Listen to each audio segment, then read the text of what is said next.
I was sitting at my desk on a Friday night, headphones on, working through some code for a project deadline. The apartment was quiet, just the way I liked it. 2.5 years of rebuilding my life had led to this peaceful moment. Then came the knock at the door. 8 p.m.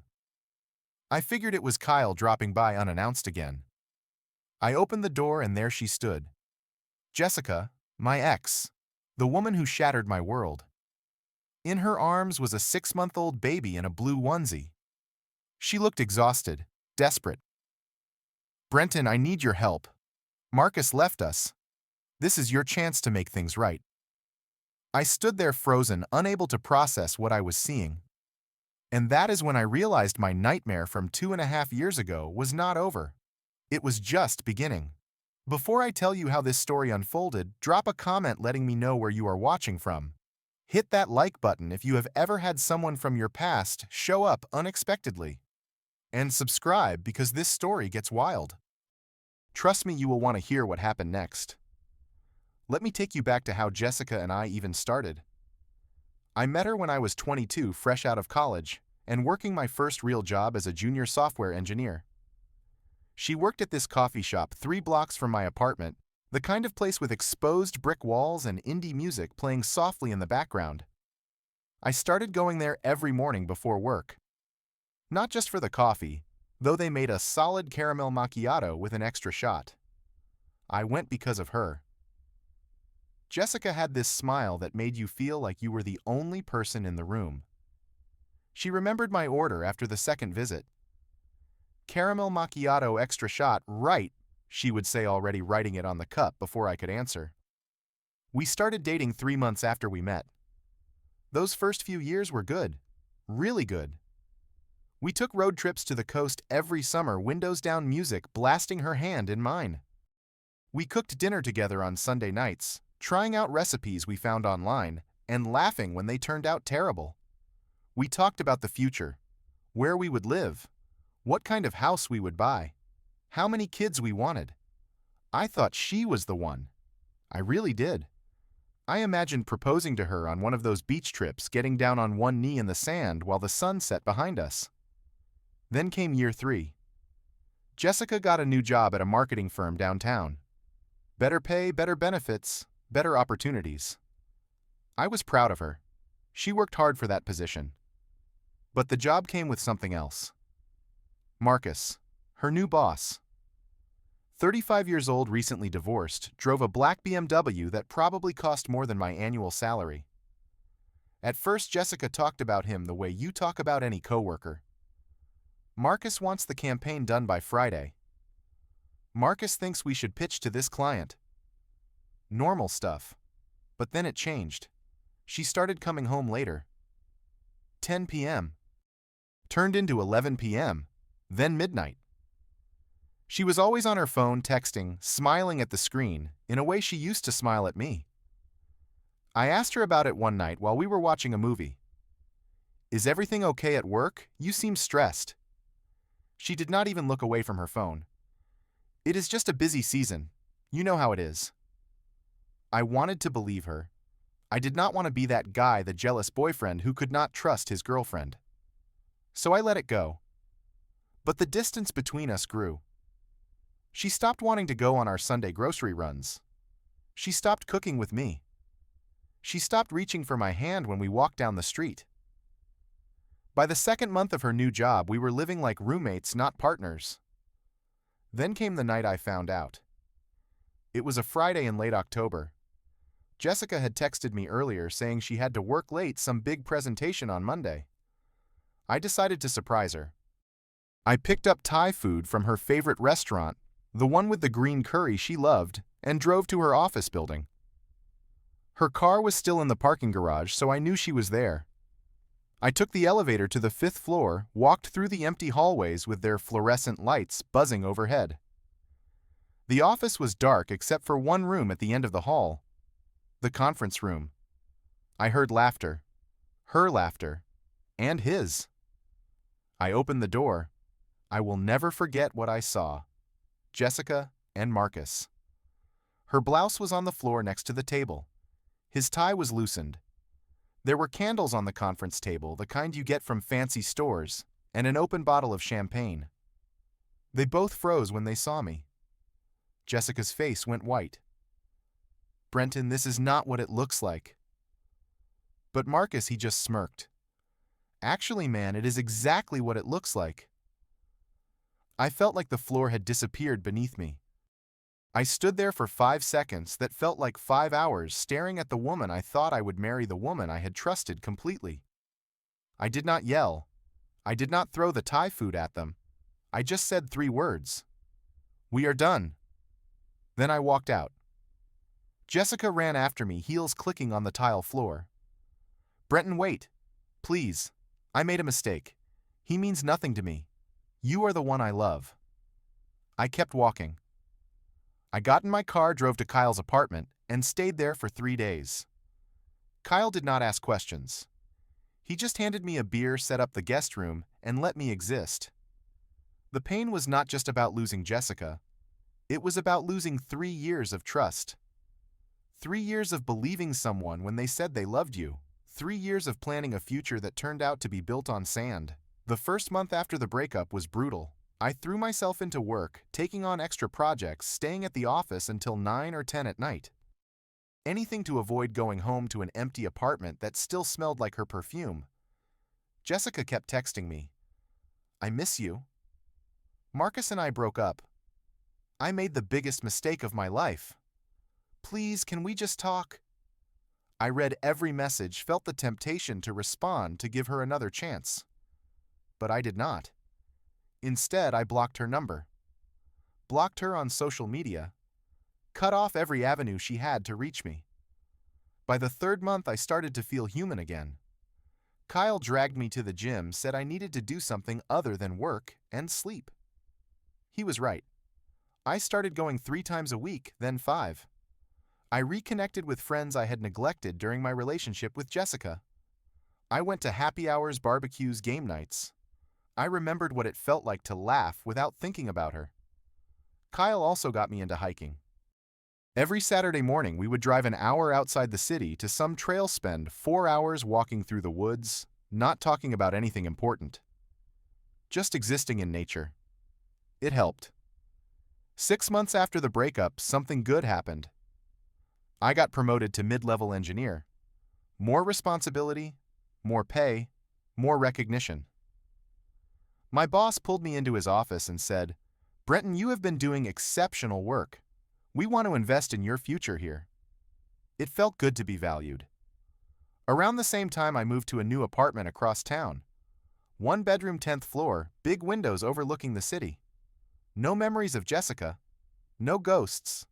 Just a fresh start. The first year passed. I was okay. Not great, not terrible, just okay. I went on a few dates, met people through apps and mutual friends. There was Sarah, a graphic designer who loved horror movies. We went out 4 times before mutually agreeing there was no spark. Then there was Lauren, a teacher who talked way too much about her ex. I did not go out with her again. I was not looking for anything serious. I was not sure I even wanted anything serious. I just wanted to make sure I still knew how to connect with people. By the 2nd year, I was thriving. I took a solo trip to Colorado, rented a cabin for a week, hiked every day, read books by the fire at night. I felt free. I felt like myself again. The version of me that existed before Jessica, but better. More cautious, sure, but also more confident. I knew what I would tolerate and what I would not. I knew my worth. I stopped thinking about Jessica entirely. She became a chapter in my past, not a presence in my present. Then came that Friday night. 2.5 years after I walked out of that conference room. I was working on a project, wearing my favorite hoodie, sipping on cold coffee that I had forgotten to reheat. My playlist was on shuffle, some indie band I had discovered the week before.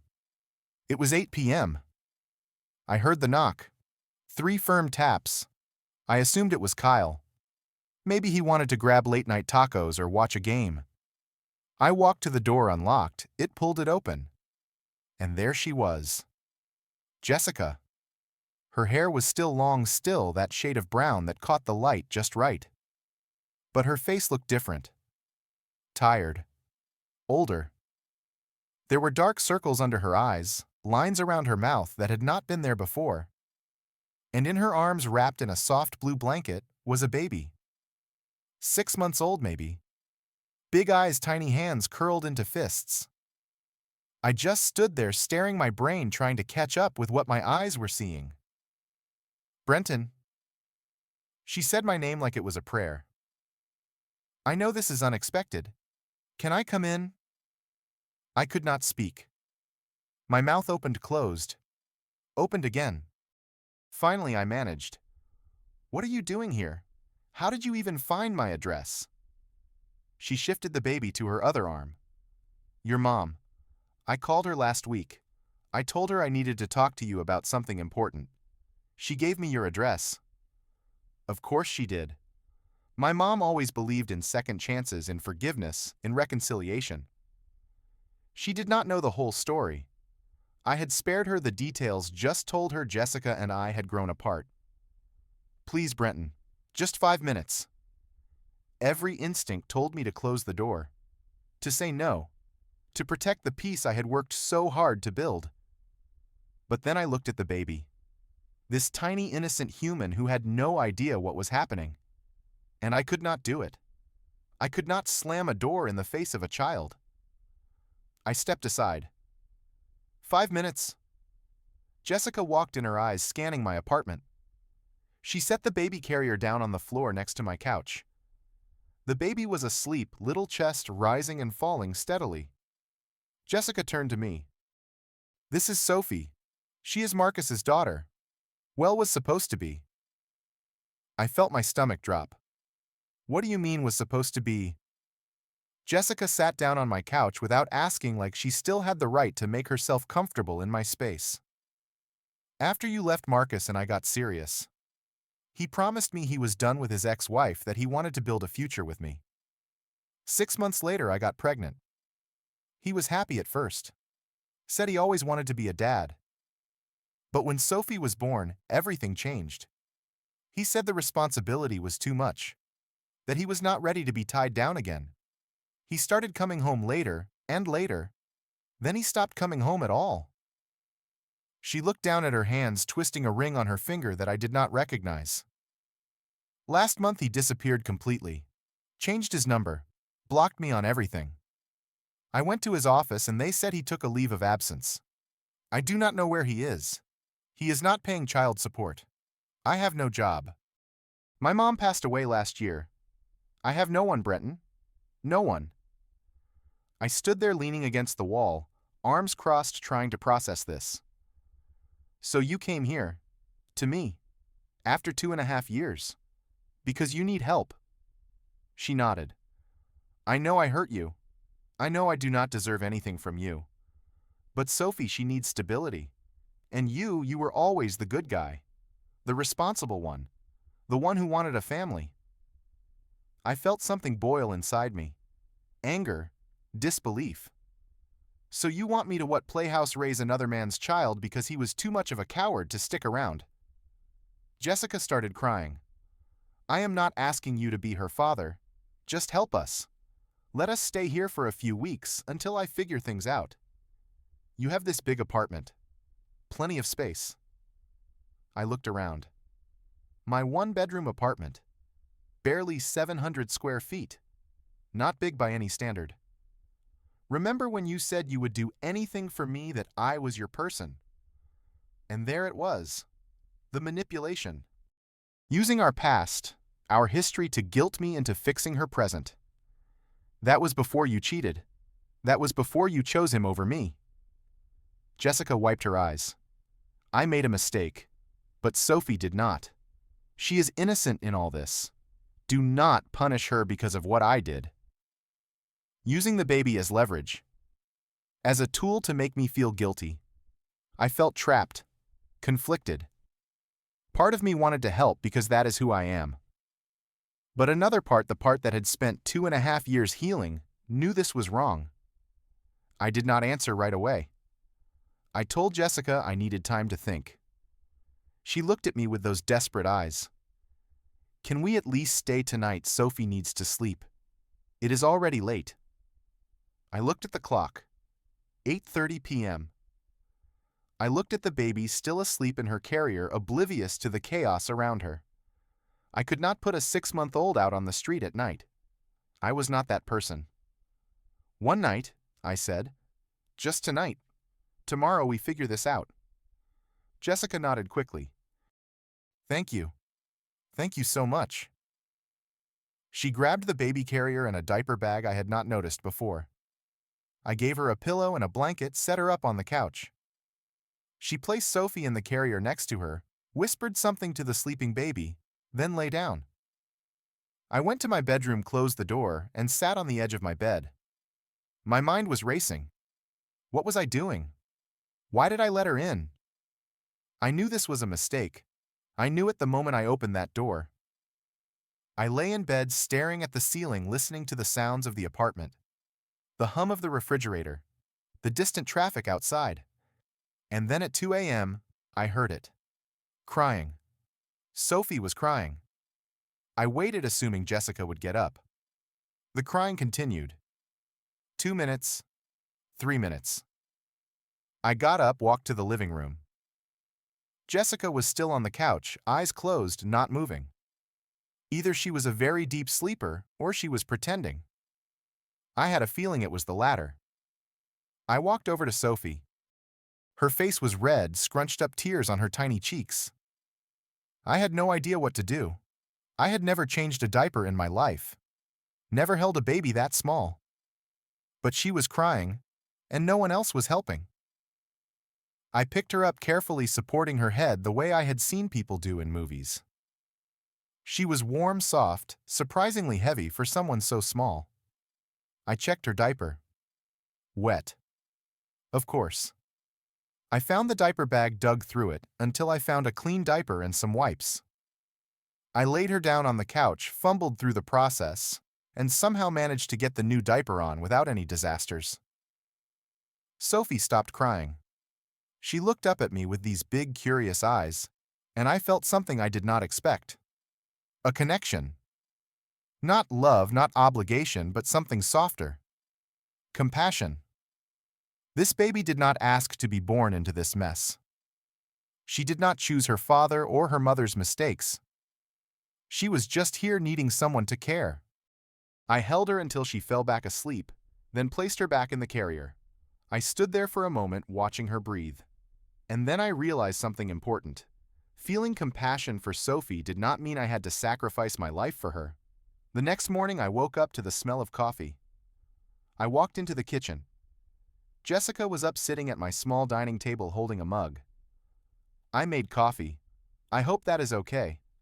I remembered you always liked it strong." I did not respond to the familiarity. I poured myself a cup and sat down across from her. "We need to talk, really talk." Jessica nodded. "I know." I started asking questions. "Where is Marcus working now? What is his address? Why have you not filed for child support?" Jessica looked uncomfortable. "He changed his number. I do not know where he is." I pulled out my phone, opened Google, typed in Marcus's full name and the company name. It took me 30 seconds to find his LinkedIn profile. Still active. Still listing the same marketing firm. I turned my phone toward her. He is still at the same company. Same position. His profile was updated 2 weeks ago.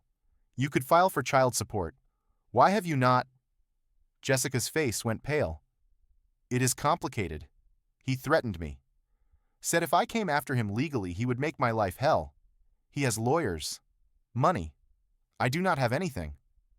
I set my phone down. "So you would rather make my life complicated instead? You would rather come here to someone you betrayed and ask them to fix your problems?" Jessica was quiet. Then she said, "I thought you still cared about me." That was it. That was the moment I saw it clearly. Jessica did not come here because she loved me or because she was sorry. She came here because I was convenient. Because I was the safe option. The backup plan. The guy who would always be too nice to say no. I stood up. I need to make a call. I went into my bedroom, closed the door, and called Kyle. He answered on the second ring. Dude, it is 9 a.m. on a Saturday.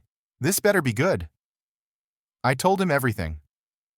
The knock on the door, Jessica, the baby, the request to stay. When I finished, there was silence. Then Kyle said, Bro, you cannot be serious. She cheated on you, had another dude's kid, and now wants you to clean up the mess. That is insane. You know that, right? I did know, but hearing him say it made it real. I feel guilty about the baby, I admitted. Kyle sighed. The baby is not your responsibility. Jessica made her choices. Marcus made his choices. You do not owe them anything. Do not let her guilt you into this. After I hung up, I sat on my bed for a few minutes thinking. Then I called my mom. She answered cheerfully. Brenton, sweetie, how are you? I did not have time for small talk. Mom, why did you give Jessica my address? There was a pause. She called me last week. She sounded desperate, honey.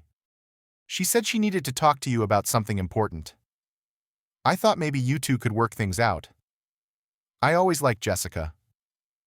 I closed my eyes. Mom, she showed up with a baby. Marcus's baby. She wants me to take care of them. My mom was silent for a long moment. Then she said, Brenton, I love you. And I raised you to be kind, to help people when they need it. But kindness does not mean letting people use you. That girl broke your heart. She made her choices. You do not owe her anything. Her words hit me hard. My mom, the woman who always preached forgiveness and second chances, was telling me to walk away. If she needs help, there are resources, she continued.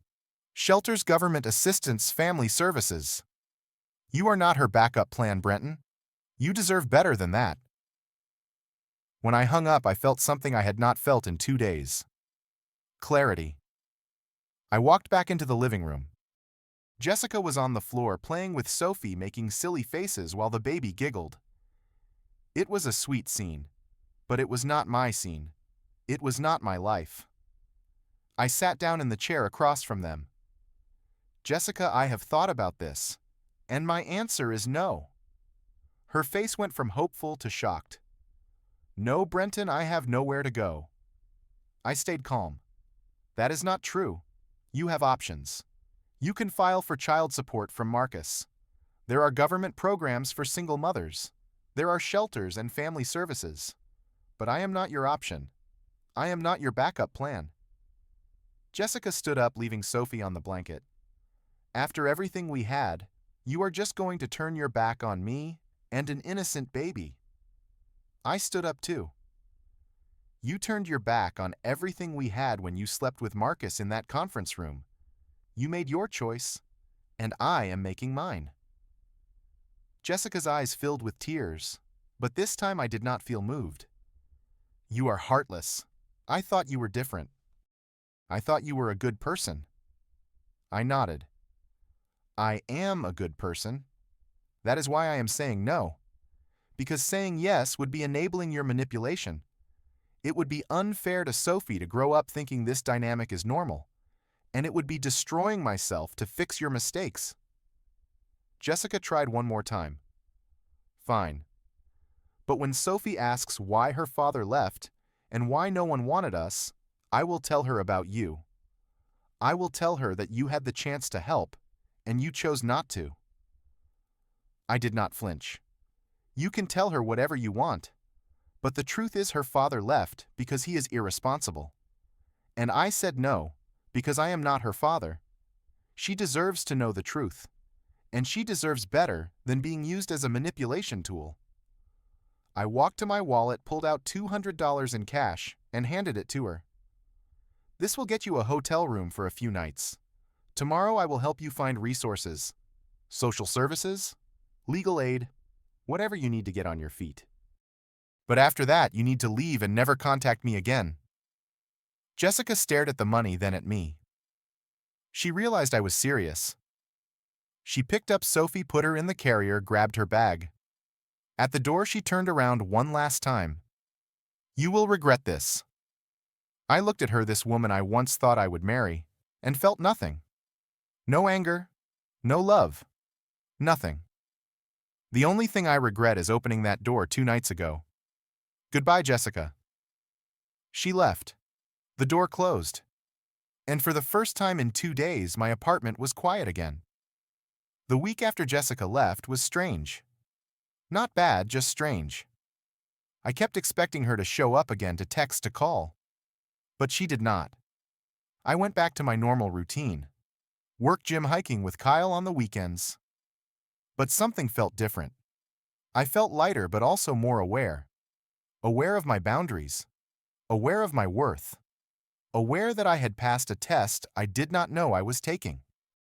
2 weeks later, I heard through a mutual friend that Jessica had moved to another state to live with her aunt. She had filed for child support, and Marcus was court-ordered to pay. She found a part-time job at a local bookstore, and her aunt was helping with Sophie. The baby was okay. Jessica was okay. And I was okay. Better than okay, actually. I felt relieved. Not because I was happy she was struggling, but because I knew I had made the right choice. I had protected myself without being cruel. I had set boundaries without losing my compassion. A month after that night, I decided to do something I had been avoiding for a long time. I started going to therapy. I found a therapist named Dr. Grant, a woman in her 50s with kind eyes and a no-nonsense attitude. In our first session, I told her everything. About Jessica, about Marcus, about the baby showing up at my door. When I finished, she leaned back in her chair and said, "So you said no. How did that feel?" I thought about it. It felt wrong at first, like I was being selfish. But then it felt right, like I was finally choosing myself. Dr. Grant nodded. Boundaries are not selfish, Brenton. They are necessary. Saying no does not make you a bad person. It makes you a person who knows their worth. Over the next 3 months, I saw her every other week. We talked about trust, about patterns, about how trauma from past relationships can make us feel responsible for things that are not our responsibility. She helped me understand that I could be kind without being a doormat, that I could care about people without sacrificing myself. By the 4th month, I felt like a different person. Not different in a drastic way, but different in a subtle, important way. I felt more confident, more sure of myself. I got promoted again at work, this time to senior engineer. My boss said I had been doing exceptional work, that I was someone they wanted to invest in long term. I was grateful. Not just for the promotion, but for the fact that I had built a life I was proud of. A life that was mine, not shaped by someone else's mistakes. Kyle and I kept up our Saturday hikes. One morning, as we were climbing a particularly steep trail, he asked, "You ever think about Jessica?" I shook my head. Not really. Not in the way I used to. She is just part of my past now. A lesson I needed to learn. Kyle grinned. What lesson? I thought about it. That you can care about someone and still walk away. That your history with a person does not obligate you to their future. Around the same time, I joined a book club that met at a cafe near my apartment. It was Kyle's idea, actually. He said I needed to do something other than work and hike. The first meeting was awkward. I did not know anyone and I felt out of place. But then I met Amanda. She was sitting in the corner reading a worn copy of a novel I loved. We started talking about the book, about our favorite authors, about why we joined the club. She was a nurse, worked long shifts at the hospital, loved mystery novels and terrible reality TV. We exchanged numbers, started texting, grabbed coffee after the next book club meeting. I was not rushing into anything. I told Amanda up front that I had been through a rough breakup a few years ago and was taking things slow. She appreciated the honesty. I am not looking to rush either, she said. Let us just see where this goes. It was refreshing, easy, no pressure, no games, just 2 people getting to know each other. We went on a few dates, movies, dinner, A comedy show downtown. I found myself laughing, more smiling more. I felt open to possibilities again. One night as I was lying in bed, I thought about the past 2.5 years. I thought about the night I found Jessica and Marcus in that conference room. I thought about the pain, the healing, the growth. I thought about the night she showed up at my door with Sophie. And I realized something important. Every moment, every choice had led me to where I was now. And where I was now felt good. I learned that kindness and boundaries can coexist. That you can be a good person and still say no. That not everyone from your past deserves a place in your future. That someone else's mistakes are not your responsibility to fix. That saying yes to yourself sometimes means saying no to someone else. And that is okay. More than okay. It is necessary. 2.5 years ago, I thought losing Jessica was the worst thing that could happen to me. I thought my life was over, that I would never trust anyone again, that I would always carry that pain. But I was wrong. Losing Jessica was not the worst thing. It was the beginning of something better. When she showed up at my door with Sophie, I thought it was my nightmare coming back. But it was not a nightmare. It was a test. A test of whether I had learned to value myself as much as I once valued her. And for the first time, I passed. Sometimes the bravest thing you can do is not saying yes to someone who hurt you. It is saying no and meaning it. It is choosing yourself even when it feels uncomfortable, even when people call you selfish, even when a part of you wonders if you made the right choice. That is when you know you have truly moved on. Not when you stop caring about them, but when you start caring about yourself more. Jessica taught me what I did not want in a relationship. She taught me what betrayal feels like, what manipulation looks like, what it means to be someone's backup plan. And in teaching me all of that, she taught me something even more valuable. She taught me my worth. She taught me that I deserve someone who chooses me first, who does not need to lose me to realize what they had, who does not come back only when they need something. Sophie is probably 3 years old now. I hope she is happy. I hope she is loved. I hope she grows up in a stable home with people who want to be there, not people who were guilted into it. I hope Jessica figured things out, found her footing, learned from her mistakes. I do not wish bad things for her. I just do not wish to be part of her life. And that is okay. We are both better off this way. As for me, I am still hiking with Kyle every Saturday.